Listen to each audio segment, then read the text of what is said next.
Hột vịt lộn ăn làm cái gì? Nói thẳng luôn, hột vịt lộn làm cái gì cũng ngon. Bữa nay cùng tôi làm hột vịt lộn nướng sốt Thái nghe. Hello mọi người, lại là tôi Thái Châu đây. Cuối năm ăn trứng lộn, vậy thì đầu năm cũng phải ăn trứng lộn. Nói gì nói chứ cũng lâu lắm rồi mới ăn hột vịt lộn nướng sốt Thái á. Nguyên liệu thì đây, nhà có sẵn. Ăn sốt Thái sao thiếu sốt Thái của Thái Châu 0808 chua cay mặn ngọt đủ vị mà nó ra là thơm lắm luôn. Hộp vịt lộn mà nướng sốt Thái kiểu này ta nói nó thơm từ nhà trên mà xuống nhà dưới nó cũng thơm. Làm món này vừa nhanh vừa lẹ mà đặc biệt là ngon. Còn giờ tới nước chấm nè. Có sốt trộn rồi thì làm sao có thể thiếu được muối chấm, muối ớt đỏ chua cay mặn ngọt đủ vị cùng của Thái Châu luôn.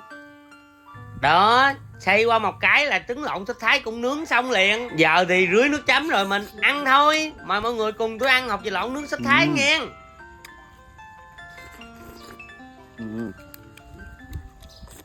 Ngon quá.